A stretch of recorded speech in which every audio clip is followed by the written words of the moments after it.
Hey guys, what up? It's your boy Deem, aka Black by Nature from the Hashira podcast, and I'm here with my boy Ed and Edwin. Yeah.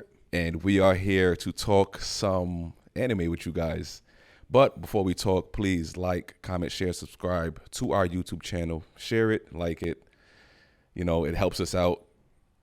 It doesn't take much. All right. But with that being said, all right, let's get it started. I'd like to begin with a fact.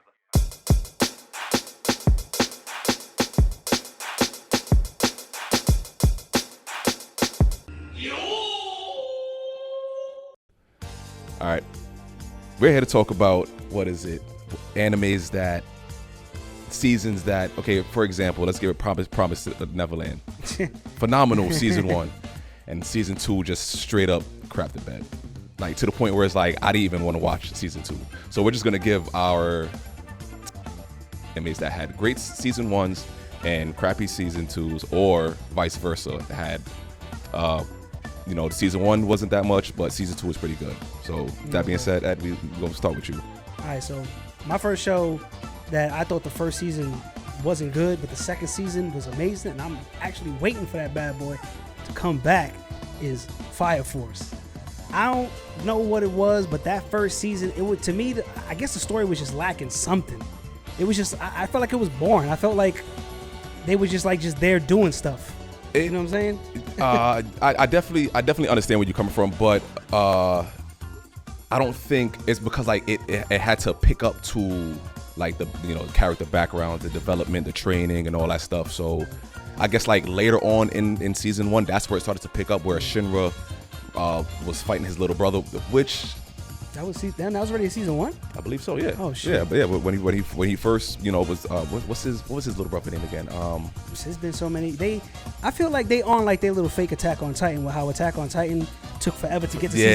They are taking like and like, then by the time they came out with season 2, that's where it was like I feel like I gotta go back and rewatch season 1 to really go back and figure out what happened basically. But I definitely see what you're saying though. Yeah, but I don't. I wish I remember fully what it was, but like, I just remember watching that season, and I'm just like, yo, what is going on? Because like they kind of touched on, like when the people were just like turning into like those combustions or whatever and blowing up, it was like, spontaneously combusting. Yeah, so that was like, all right, cool, like what's going on? But like outside of that, it just, I don't know, it was just not good. But season 2, I feel like the fight scenes was crazy. The story got serious, and it was like, all right, like now I'm into this. We starting to get like some real stuff moving. I guess maybe that's what it was. That the first season was just a little bit too stagnant for me. Yeah, because like think, okay, now, it's starting to jog my memory now, and it kind of, was it Firehouse? What is it? Was it Team 8? Who, their team? Yeah, I believe it was Team 8. But like for them to really form their team, the whole training thing, and to figure out the spontaneous combustion with the evangelists. Then the evangelists really started to pop up as seriously, yeah. As it was like towards the end. So like it was a slow beginning, and then like slow burn. What? It was like then the middle it started to pick up, and then especially when one of the lieutenants was a traitor. I think that's where it started to pick up, where he kidnapped the kids, and he was feeding them the little termites. The stars in his eyes? Yeah, he was feeding them the little termites, and then that's where like, okay, now we're starting to see where they're getting this spontaneous combustion, and and then they had to go into the Neverland or after the great cataclysm.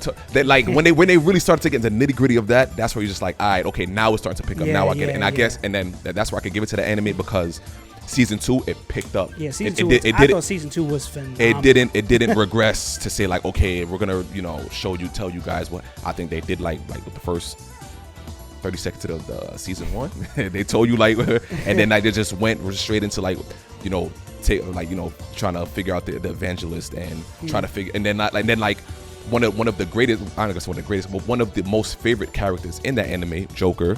That's where he, like the background of him, like, yo, why does he know everything, and why he's connected, he got to be connected somewhere, and then that's where everything started to get plugged in, and was it Captain Burns? I believe that the head the guy with the eye patch, the Beast. Yeah, And that then- guy is OD. Yeah, and then like it started. So I can understand why you feel like season 1 was kind of slow, and season 2 did, but season 2 definitely did pick up. Yeah, big time. Yeah, and like you said before, the fight scenes amazing, the sound effects, and I feel like that's the only anime that have that kind of sound effects with the fighting, if I'm not mistaken. Oh yeah, that little Like, whatever. yeah, Yeah, that shit is pretty good. Yeah, I do like it. I do. But what was the other anime you was gonna pick? Oh, I'm gonna say Ranking of Kings for me too. I thought season 1, I didn't find the show as amazing as like everybody else did, but I do think that the show was really good. But to me, season 2, oh man, that was just like I feel like that season 2 had a snowball effect in the sense where it was literally just like rolling and just picking up just like a random. Wait, what you mean by that? Like the season 1, the snowball is big, and then like it just No. rolled off and it just started Like to- this is probably a terrible analogy because it's probably not gonna make sense, but to me it does. So the reason why I say it's snowball effect is like you said, like the snowball effect is that you start off with like a ball or whatever, and then Right. It as starts it gets to- bigger. right. But I felt like it just got like just more random. That's what I meant by snowball effect. Like I said, it don't make no sense, but for me Right. it does. But yeah, so like because like the first season was. We saw the progression of Boji and some of the other characters. Like I felt like Daida, his brother, that was a fun character to watch Right, his development. yeah, absolutely, Because yeah. he was I don't want to say like if he was jealous of like what's his name? Nah, he definitely was. He definitely But- was jealous. Yeah, but I mean like not like a for too long. Yeah. Him being jealous in this Right. type of sense. So like watching all these characters and the character development for season 1 to me was really good. Even though I thought like I had said, I don't know if I said in the last episode with me and Dante or the one before that, but that it just wasn't really that. I felt like it was kind of typical, but Boji made the show like amazing. I'll say because of his unique, personality and everything. Yeah. But season 2, like, and I'd even watch season 2. but I feel like season 2 is so bad that it looks like it just ended. Like they just said, all right, you know what? We're not gonna put no more episodes. Like I don't even know what happened. Was that like the middle of like season 2, or did season 2 end? Like I wish you saw it. Yeah. Because it was literally just okay. One day they're showing, or not one day, but it'll be like 2 episodes back to back of like me and you hanging out. Let's go to Manhattan and just hang out in Manhattan. Yeah, just so do it'll it. be that, and then it'll be Dante and Goose are there doing some random. It was just to me it was just random episodes. And I was just so confused. I'm like, wait, but what's going on with the second season? Like, what? Like, it didn't feel like a continuation. It just felt like this season felt like filler episodes to me. Perfect example right there. This season felt like a filler season of just randomness, and then it just ended. Maybe I'm bugging, but I feel like it literally just ended. And it's just like Ranking of Kings was different. Like to have a character that was with that disability, he was mute. He couldn't hear, couldn't speak, but then like his ability to grasp, that fighting style that he picked up, Yeah. and then like he naturally had that dodging ability to where it's like you couldn't hit him. So it's just like Watching him fight is it's really like fun. this is like a unique character. Like how was he able to do these things? And then that's what made him more interesting.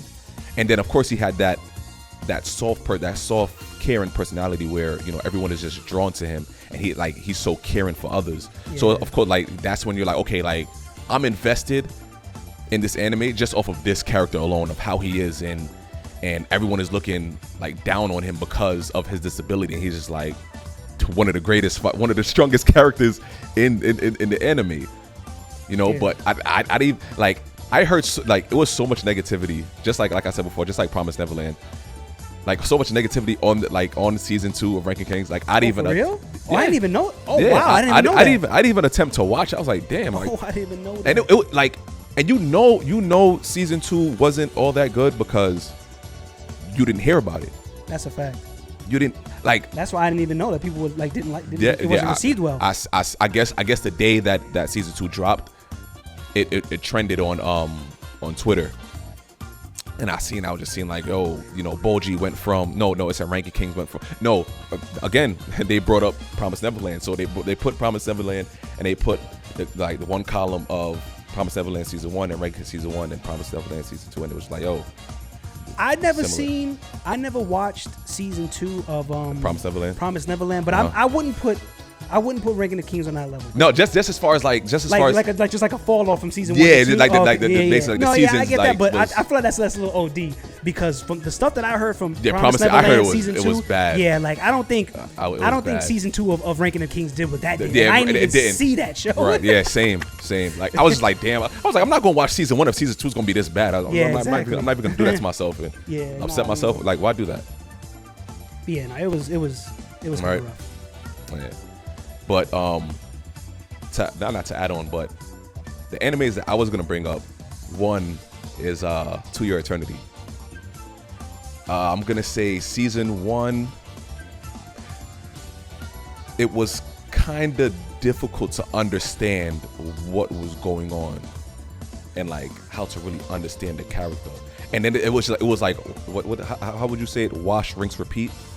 Like over and over, like he would get close to someone else and then they'll die, and then it was like but then like I get it what they were trying to do, like being that he was like he started off as a rock, and I guess he had to develop a connection with a human just to show some type of relation with that character, and then the character died, and then he he was able to take that character's form. I guess that could show that the connection that he built with the character, but it's just like to constantly keep doing that over and over and over. I can understand if you do it in a different form. It was like you seeing it like, okay, he met Gugu.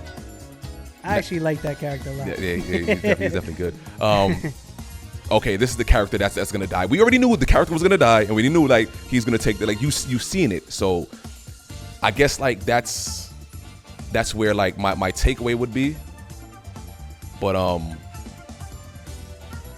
as far as like once in season 2, damn, what's the dude with the purple hair? What's his name again?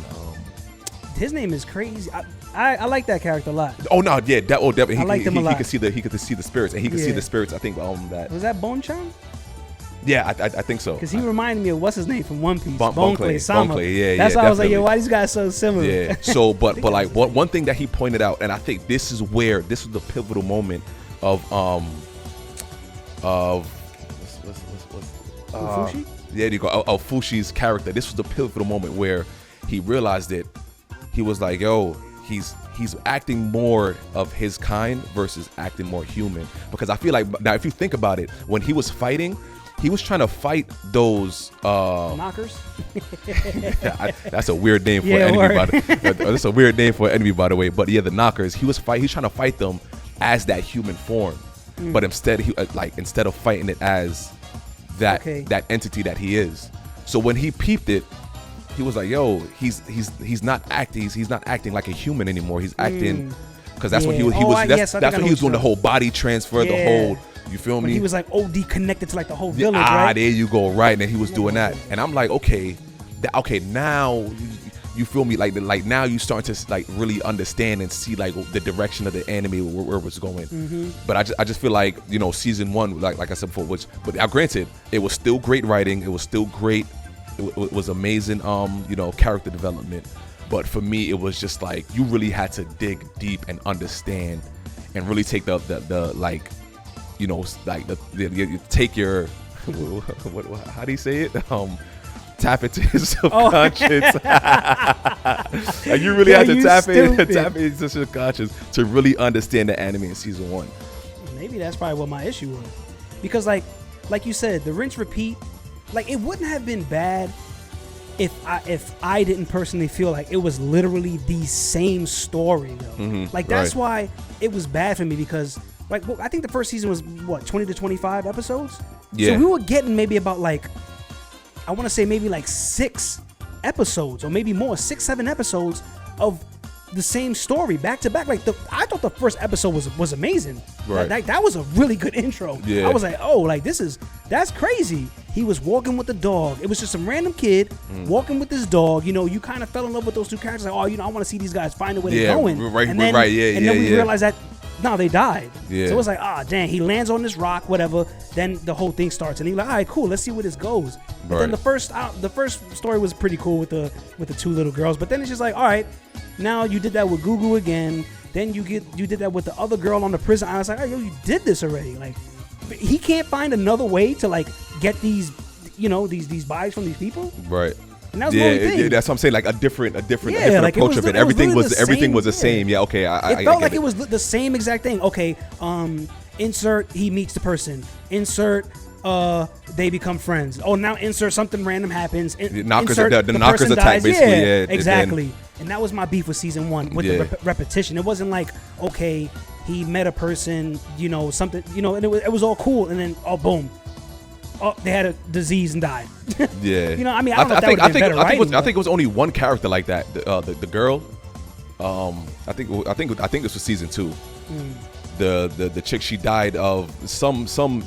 Yeah, it was a chick from the island. I can't remember her name, and I know that's terrible. What are you talking about? The old lady? Nah, not the old. No, nigga. Damn, you saying old lady, bro? Just brought that. You stupid. But like she died from some disease, and then that's when and I guess like he senses. Like he sensed it. Yeah. He can sense it. That's when he sees like those the black spot. flashes. Yeah, and then like he transformed it. He transformed it. He was like, oh man, like I know she died. Oh, you talking about the one with the brace, right? That we didn't know she was dead. Yeah. Okay. Yeah. The one that he used a lot in season 2. Yeah. And that's the thing with season 2. I feel like season 2 was like a story where it just progressed along. It wasn't, all right, this chunk and then now start again with the same chunk. You just putting blocks on top of each other. Yeah. So this one was like, it went. Right. We started out the way it started, and then everything just progressed. The drama progressed, the craziness progressed, and we're like, all right, how's he gonna get out of all this stuff? Yeah, that's what made. You know what I'm saying? Like that's what makes something good to me. Not literally the same exact. And again, what made even though like I said, the writing and everything, character development was still phenomenal in season 1 because you was able to see the character development. Like, remember, he wasn't speaking English, wasn't eating food. And then now, like towards the end of season 1, he was talking English. He was able to communicate. He was able to eat, and he was able to, for those who needed it, which was pretty good. And then, like I said, even with this anime, the start of season, it just picked up right where it left off, and then it took it and it went even further to show like how dominant he was. Fighting the knockers and fighting, I think, who's those people that worshipped him, but still wanted to see him die. I know what you're talking about. Like, yeah, that group was weird. I'm just like, okay, that like it don't make, but it just showed like, and I'm like, damn, like I'm like, yo, are these dudes really gonna kill him? Like, they melted him, they locked him in like a box, and they put the lava in there. Yeah, they literally freaking and covered him in metal. And I'm like, damn, he not gonna get out of this. That was cool the way he got out though. Yeah. And it's like there was no and this is why I like, honestly, I like me like thinking about and talking about now, season 2 like was really great. Like there was no ass pull movements because like every opportunity that he had to either fight, escape, or get stronger and better, you pre-seeing it in season 1 and like the beginning of season 2, so you couldn't really say like, oh, how was he able to do this, or oh, all of a sudden this came out of nowhere, as like some animes, some people would, like transform out of nowhere without training. He saw something on his way to the fight and learned that. Exactly. Yeah, season 1 time. But that's neither here nor we ain't gonna talk about that. The next anime that I was gonna bring up, honestly, even though it didn't hit as it did in season 1, it still was good, but I just felt like the hype wasn't around it. It was Demon Slayer season 2, the Sword Art Village. Oh, you mean 3? That was 3. Yeah, because remember, not including, no, I guess you can include Mugen Train, but season 2 was with Usui in the entertainment district. Okay, yeah, right, yeah. okay, yeah, okay. I mean, I guess season 3 is fine. Yeah, season 3, it didn't really. The fight scenes, and honestly, like I said before, the fight scenes wasn't there. Like season 2, Uzui, like Tengen fighting Gyutaro, yeah. Bro, that was. Yeah, that fight was OT. It was phenomenal, man. I'm sorry, from start to finish, and like I don't know. I just felt like it was. I mean, truth be told, I don't know if I know. I feel like what's his name? They're doing what Nobunaga said that they would gonna do. And of course I disagreed with him because he read the manga and I didn't, and I only watched. But he was like that. They go to a village, fight demons, leave. Go to a village, or what? Not a village, but they go someplace, fight demons, leave. Go place, and it actually looks like that's literally what they're doing now. Yeah, but it's because, definitely not though. I mean, but I kind of feel I felt like season 1 though. I don't know if it's because it was more episodes, but I feel like season 1 made a little bit more sense because they were. I mean, these are missions, but like, why did these dudes show up to that sword place? Like, I don't understand why those random demons just pulled up there. And then and I also feel like before you go. Yeah, I also feel like Demon Slayer is literally just saying, okay, since y'all think that Demon Slayer is all animation, then that's all we're gonna focus on. Because I feel like with season 3, and I'm gonna say a little bit of season 2, I don't feel like we got much story. Like, I hated that the season 3 ended with Muzan talking about, I'm gonna absorb Nezuko. Yeah, that now he wants her because he realized that she's the one of the she could survive the sun. So it's like, bro, like, all right, y'all don't have to do that, but like, y'all, I just don't feel like we're getting story anymore. Season 1 gave it, because he met that Dr. Demon that made him, at least he's collecting this. So all right, this doctor's now gonna help you on how to try to figure out a cure to help your sister, which in turn will also help a lot of people because that's obviously how they get in demons. He's turning people into demons. So all right, cool. So you're doing this for her as a demon Slayer Corp member to get this blood samples for the lady. But now it's just like, all right, just go here, and then they go there. If I'm not mistaken, I can't remember which episode it was, but I know the demons was talking about how I think it was the serpent demon that Muchiro fought, and he was like how they've been looking for the sword art the village basically to cut the head off, to stop them from producing the swords to help kill the demons. So I believe that they've been looking for that village. That's why they pulled up there, because that was a mission that Muzan gave to them. And he was like, oh, I'm going to report to Lord Muzan that we finally found the village and we're finally able to to kill off everybody and stop them from producing the swords. So I think like that's something that's been in play, but wasn't really introduced until like the beginning of the season. But I just feel like I can't put my hand on, but it was just something about season 3, bro, that it wasn't there for me. And and even Muchiro, like he kind of sort of killed off the demon, and we didn't even get no backstory on son. Like I feel that demon. Yeah, I feel like as soon as it was about to do a little flashback, the head was floating, and homie just came and said, boop, boop, boop, boop, boop, boop, sliced him up, and that's it. I'm like, damn, I'm like, that's messed up. But and wasn't that demon like pretty like high ranking? What number was he? And he kind of like handled that. Yeah, that was kind of. I give him that. That was OD. He kind of handled that demon. I don't want to say he was number 4, but I feel like one is Kokoshibo, 2 is Doma, Akaza. Yeah, I think yeah. That's what I'm saying. I feel like that. He's top 5, because I think the one that Tanjiro fought, either or both of them was top 5. Yeah, because I think Utaro was 6. He was 6. Yeah, so both of them was top 5. Wow. One was 4 and 5. Yeah, so I'm just glad Homegirl didn't die. She was pretty cool. What the love Hashira? Yeah, she was fun to watch. She was cool. Her style was pretty good too. she was chopping up, but it was crazy because like she technically lost because the demon got her. Yeah, but it's just that once they killed him at the moment. They finally.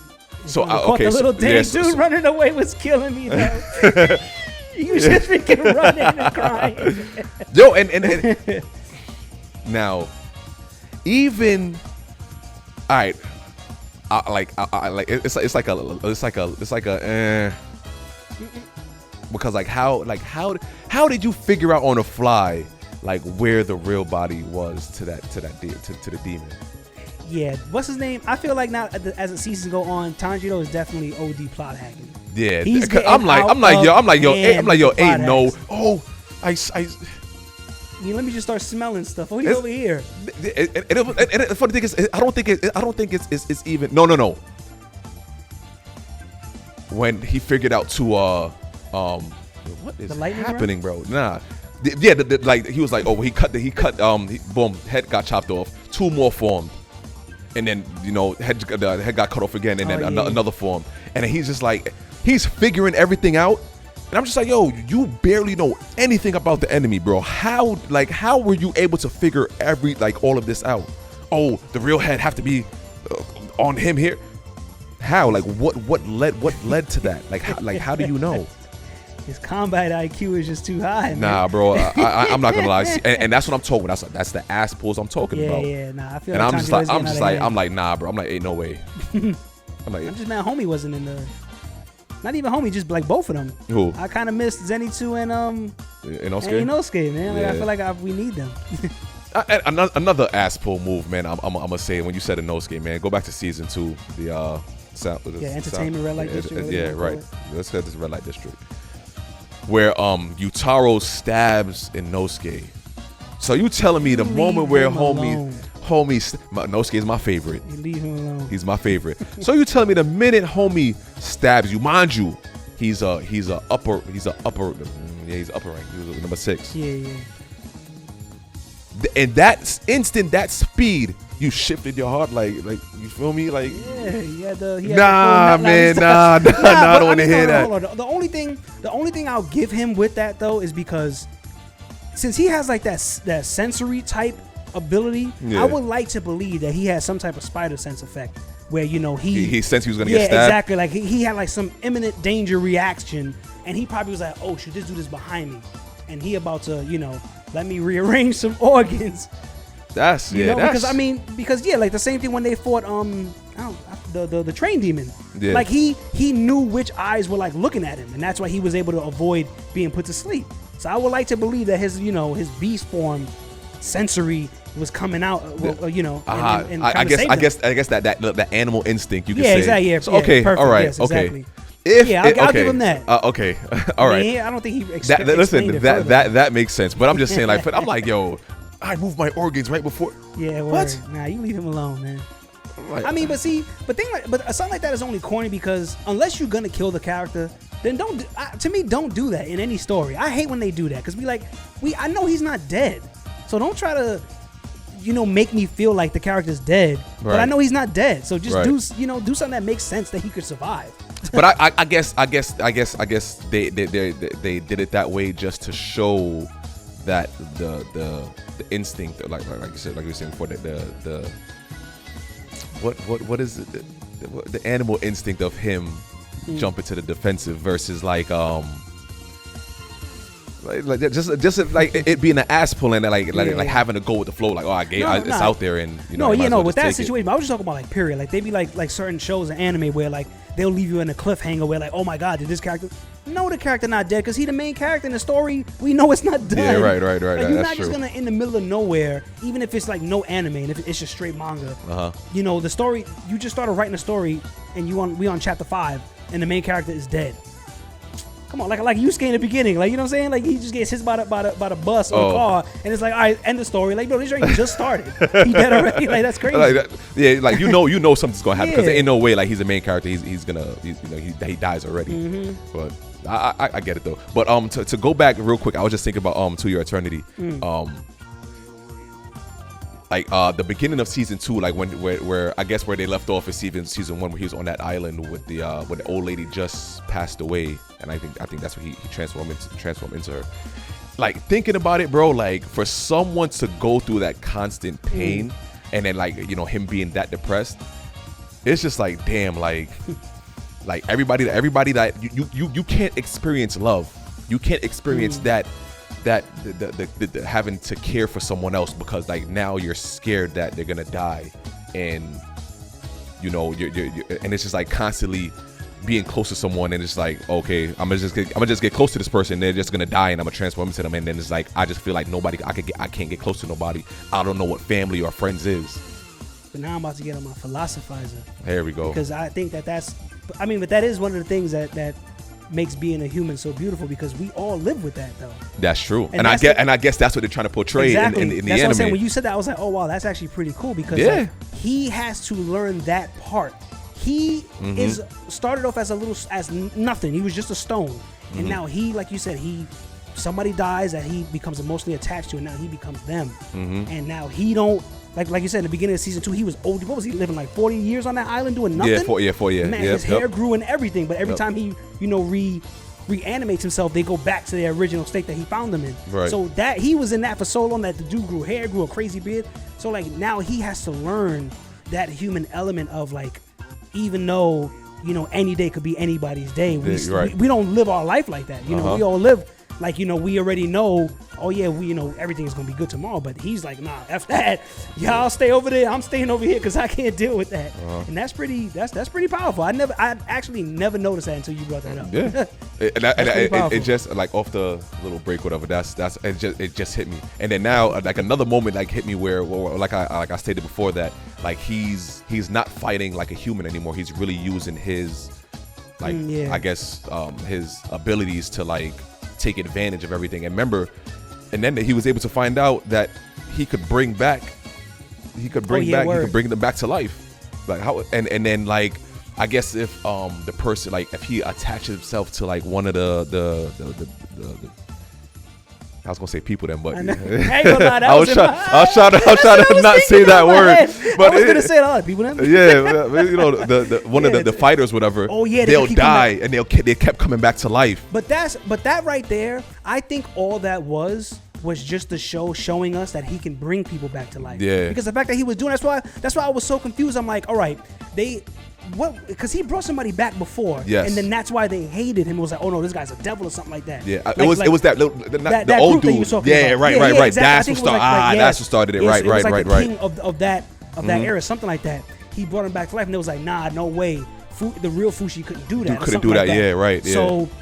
So that's why I was. So when he started doing that, I'm like, yo, like guys, he's showing y'all right now that he can bring people back to life. But nobody in the show was picking up on that. I'm like, how the freak?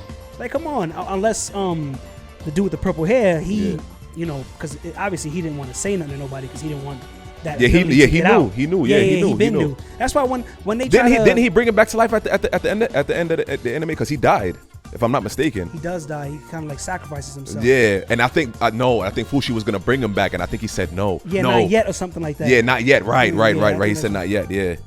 So I think I definitely think yeah. Yeah, but that's why when like he brings back March, the little girl, I was like, duh, he's been doing that this whole time. That's how they're coming back to life, because I think he has to like disconnect himself or something like that. And yeah, I think he transforms into them, and then like he cuts. It's like a shadow clone jutsu, and then something like that. They explain it, how he's able to bring them back, but that was pretty cool. All right, guys, that'll do it for us today. In the comment section below, let us know what 2 animes or 3 animes or whatever that had a strong season 1, and don't bring up Promise Neverland.